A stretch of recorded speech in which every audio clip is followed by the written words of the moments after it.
Luigi Mangione's portion of his grandmother's $30 million will is up in the air after his arrest for murder. The suspected killer's grandmother left her fortune to not only her children, but her grandchildren as well. But that comes with a huge caveat, one that Mangione might not be able to escape from. Mary Mangione, Luigi's grandmother, was the matriarch of 10 children and nearly 40 grandchildren. Her husband, Nick Mangione Sr., built a multi-million-dollar empire, which included businesses like country clubs, radio stations, and nursing homes. The family matriarch passed away last year and left her millions in a trust that could be accessed by her 10 children. One of her 10 children that can access that trust is Louis Mangione, Luigi's father. But problem is, her will specifically stated anyone charged, indicted, convicted of, or pleads guilty to a felony would be cut out. The will reportedly states, quote, "It is my precatory desire that the trustees particularly consider invoking their discretion to implement this section if the felony is a common law felony, a statutory felony, if it is the codification of a common law felony, a heinous felony, any felony involving a physically violent act against another person or property, or any drug-related felony involving distribution or intent to distribute any type of drug or illegal substance. The decision of the trustees is conclusive, final, and binding on anyone. It is my precatory wish that the benefit of the doubt is not given to the individual." Essentially meaning Luigi's portion of the $30 million, which has reportedly been estimated to be worth more, he could see none of that, given he's accused of murder in one state and faces charges in another. In Pennsylvania, where Mangione was arrested, he faces charges including forgery, carrying a firearm without a license, tampering with records or identification, and presenting false ID to law enforcement. Meanwhile, in New York, where United CEO Brian Thompson was gunned down, Mangione faces charges including 1 count of murder, 2 counts of second-degree criminal weapons possession, 1 count of second-degree possession of a forged document, and 1 count of third-degree criminal weapons possession. Despite seemingly being cut out of his grandmother's will, that hasn't stopped Mangione from retaining a high-profile lawyer to help fight his case. Last week, he retained former Manhattan prosecutor Karen Friedman Agnifilo to represent him in his New York case. If that last name sounds familiar, it's because she's the wife of Sean Diddy Combs' defense attorney, Mark Agnifilo. And like Combs' case, Mangione's case continues to dominate the headlines after his arrest last week. He was arrested last Monday at a McDonald's in Altoona, Pennsylvania, about 4 hours west of where he once attended college. It was there the 26-year-old was eating a hash brown, sitting alone at a table with his laptop and backpack, when he was recognized by a customer who alerted an employee who then called police. According to his criminal complaint, officers knew right away they had their guy. But when police asked him for ID, he handed them a New Jersey ID with the name Mark Rosario. And when he was asked if he had been to New York recently, he became tight-lipped and started to shake. He later gave officers his real name. And when he was asked why he used a fake one, according to police, he said, "I clearly shouldn't have." In his backpack, police found several items, including a black 3D pistol with a loaded Glock magazine, a 3D printed silencer, the fake New Jersey ID, which police say was also used to check into a New York hostel, and a handwritten note, which officials say was his manifesto, which reportedly included lines of "I do apologize for any strife and trauma, but it had to be done," as well as "these parasites had it coming." While United Healthcare has stated neither Mangione or his parents received insurance through their company, officials believe Mangione was driven to kill Brian Thompson by his anger towards the health insurance industry. NYPD Commissioner Jessica Tisch also announced more evidence against the suspected shooter. It was Luigi Mangion, the 26-year-old University of Pennsylvania graduate, now wanted for one of the year's most shocking crimes. Initially, Mangion tried to maintain his cover, handing over a New Jersey ID, one of several fake documents he had on him. But his facade began to crumble as officers pressed him further. When asked if he had recently been in New York, Mangion froze. His hands shook, his voice faltered, and the tension in the room became palpable. Officers could sense that the truth was slipping from him. Officers noted the drastic change in Mangion's demeanor, proof they believed they had the right person. Realizing the game was up, Mangion eventually admitted his identity. When asked why he had lied, his response was simple yet revealing. "I clearly shouldn't have," he said. Before becoming the center of a nationwide manhunt, Mangion was seen as a young man with limitless potential. At just 26 years old, he had an impressive resume: University of Pennsylvania graduate with degrees in engineering and computer science, praised for his intellect and ambition. To those who knew him, he was a driven individual with a future as bright as his academic accolades. But beneath the surface, something darker was brewing. A 26-year-old Ivy League graduate, former high school valedictorian, and the son of a wealthy and influential Maryland family, Mangion's life began with privilege and potential. He graduated at the top of his class from the prestigious Gilman High School in Baltimore in 2016, earning valedictorian honors for maintaining a high GPA. He captained the school's robotics team, won academic scholarships, and built a reputation as a kind and hardworking student. From there, he attended the University of Pennsylvania, where he earned dual degrees in engineering, a Master of Science in Computer and Information Science and a Bachelor of Science in Computer Science with a minor in mathematics. For the past 6 months, accused murderer Luigi Mangion has been transient, moving from place to place without a permanent address. All that's changed now, with Mangion's new address, 1100 Pike Street in Huntingdon, Pennsylvania, at the State Correctional Institution. For 1 week, Mangion has been behind bars there, at the oldest operating prison in all of Pennsylvania. And meanwhile, his apparent motive and disturbing manifesto. On December 4, 2024, most New Yorkers were going about their day, unaware that a tragic event was about to unfold. For Brian Thompson, the CEO of United Healthcare, it would be his final day. On that early winter morning, while the city buzzed in preparation for the annual Rockefeller Center Christmas tree lighting, a targeted attack occurred in the heart of Manhattan. Around 6:45 a.m., Thompson was walking toward the New York Hilton Midtown, where his company was holding its investor conference. Little did he know, a person dressed in black with a gray backpack had been scouting the area, waiting patiently for several minutes on West 54th Street. Surveillance cameras captured the individual standing still, ignoring the passing commuters while focusing intently on Thompson as he crossed to the opposite side of the street. The shooter then calmly crossed the street, closing the distance between them, before raising his firearm and firing multiple shots. Thompson was struck in the calf and back, collapsing to the ground. Witnesses described the attack as swift and calculated, with the shooter remaining calm and collected, even adjusting his weapon after it appeared to jam, before firing again as he moved closer to his target. As the shots rang out, a woman standing nearby fled in terror, and Thompson barely had time to turn and face his attacker before succumbing to his injuries. The chilling moment was all captured in surveillance footage, providing investigators with a clear trail of evidence. For days, the nation anxiously followed the search for the man responsible for the shocking murder of United Healthcare CEO Brian Thompson. Despite the clear image painted by the footage and witness accounts, the gunman's identity remained elusive. Mangion thrived academically, working as a teaching assistant and founding a video game development club during his time at Penn. In the summer of 2019, he was a head counselor for Stanford University's Pre-Collegiate Studies program, further solidifying his image as a rising star. After leaving Penn in 2020, Mangion's life seemed to take a different direction. According to his LinkedIn, he worked as a data engineer at TrueCar, a role that showcased his technical skills and continued to build his career in the tech industry. But the company confirmed that his employment ended in 2023. Between January 2022 and April of that year, Mangion lived in Servebreak, a co-living community in Honolulu, Hawaii. Back pain became a major source of his frustration, as he could no longer enjoy surfing, an activity he had hoped to embrace due to a chronic back injury. His frustration grew, and by April 2022, Mangion left Servebreak, citing his physical limitations. Members of the community noted a noticeable change in him. He returned briefly to Hawaii in 2023, where he started a book club with controversial reading material, which caused discomfort among some members. A few of them ended up leaving the club because of this. Mangion's online activity also began reflecting his growing disillusionment. His Goodreads account showed that he had read works like Industrial Society and Its Future by Ted Kaczynski, The Unabomber, as well as books critiquing the healthcare industry. On X, formerly known as Twitter, he reposted quotes like, "It's no measure of health to be well-adjusted to a profoundly sick society." Before Luigi Mangion's life took a dark turn, there were already signs of trouble that worried those close to him. Family and friends noticed a growing sense of isolation in the months leading up to the event. His social media presence dwindled, and posts on X from concerned friends painted a picture of someone who had cut himself off from the world. "Nobody has heard from you in months," one post from October read. While another post from July pleaded, "I don't know if you're okay or just in a super isolated place and have no service, but I haven't heard from you in months."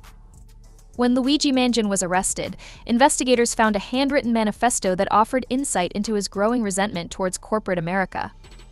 According to Joseph Kenny, the chief of detectives, the document expressed ill will towards corporate America.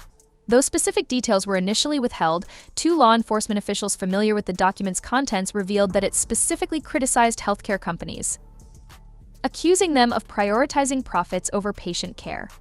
For Mangion, this manifesto wasn't just a collection of grievances, it was a culmination of years of frustration and disillusionment, laying the groundwork for the events that followed.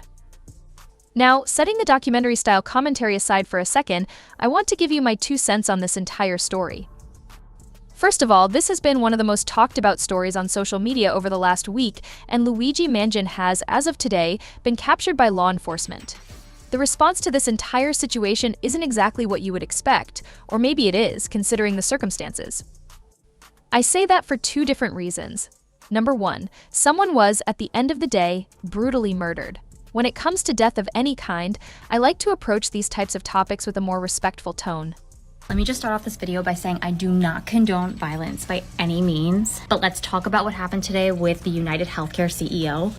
Assuming this guy has a family, no one deserves this. But as a mom who was 9 months pregnant, sitting in the emergency room with my 1-year-old baby, being told she had a giant brain tumor that was causing her brain to essentially swell out of her head. She sat in the hospital for 3 days. She needed to be transferred to New York City so she could have emergency brain surgery. And instead, we sat in the hospital for 3 days because United Healthcare refused to approve the transfer via ambulance from the hospital where we live to another state. And at that point, I was ready to just get in my car and take her there myself, but United told us if we left the hospital by our own will and it wasn't via ambulance, they were not going to cover her at the next hospital we went to. And I vividly remember being on the phone with United Healthcare for days and days, 9 months pregnant, about to give birth alone while my other baby was sitting in a hospital room. And again, this isn't to condone violence whatsoever.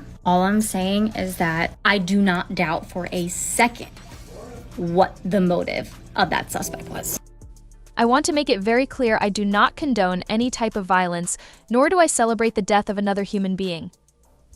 Now, with that little disclaimer out of the way, we need to talk about the real side of this entire topic because healthcare companies and the damage they've caused to real lives is a real conversation we need to have.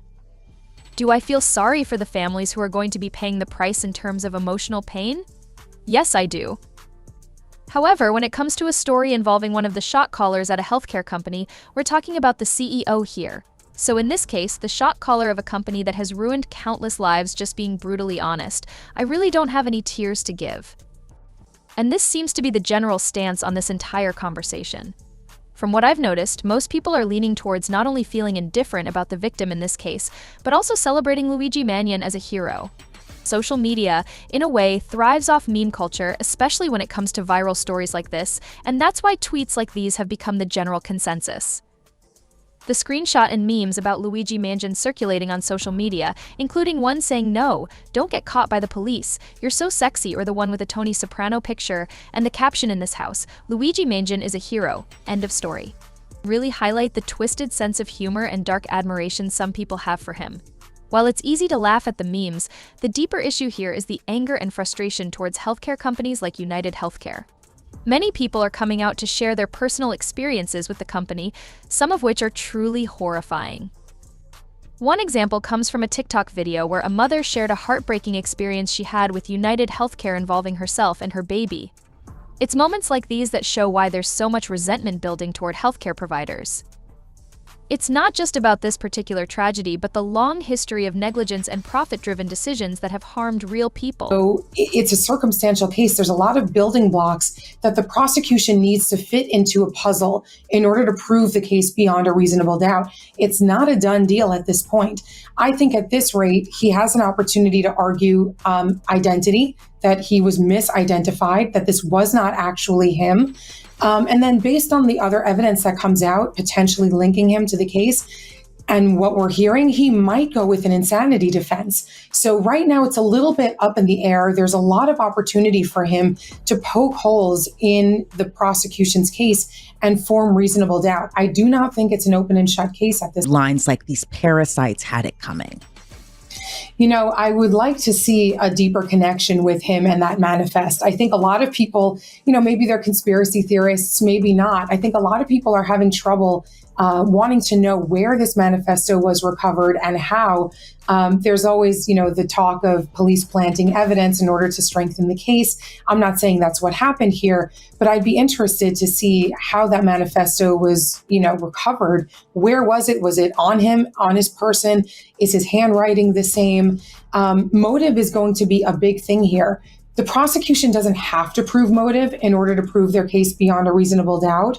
But we all know that a jury is going to want to hear the why. They're going to want to know why and link up a motive to this shooting. The police might try to link it up to.